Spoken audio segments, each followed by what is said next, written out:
Ya, materi selanjutnya ada hyper competition dan keberlanjutan keunggulan kompetitif.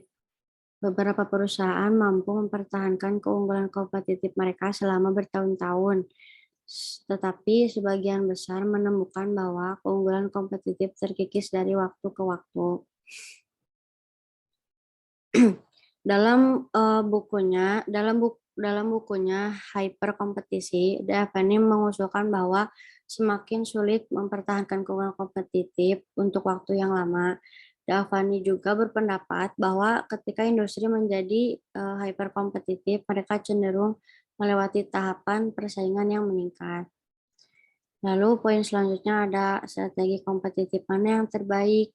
Sebelum memilih salah satu strategi kompetitif generic quarter untuk perusahaan atau unit bisnis, manajemen harus menilai kelayakannya dalam hal sumber daya dan kapabilitas perusahaan atau unit bisnis.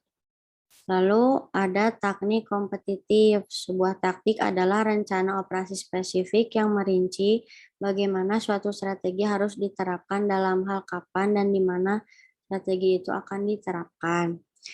Berdasarkan sifatnya, taktik itu lebih sempit ruang lingkupnya dan cakrawala waktunya lebih pendek daripada strategi.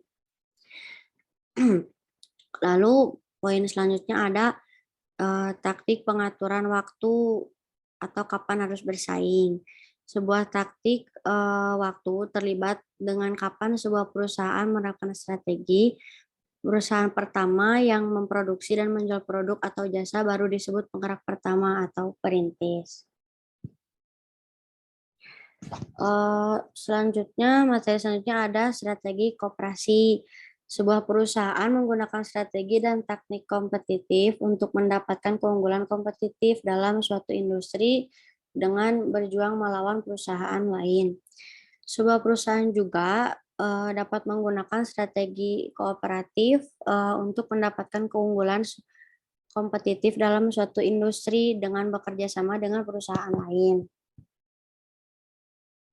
Lalu materi selanjutnya ada aliansi strategis.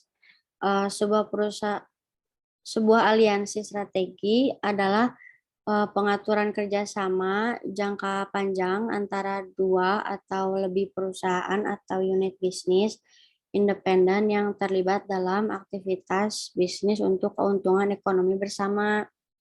Perusahaan atau unit bisnis dapat membentuk aliansi strategis karena beberapa alasan, antara lain yang pertama ada untuk mendapatkan atau mempelajari kemampuan. Nah, misalnya General Motor dan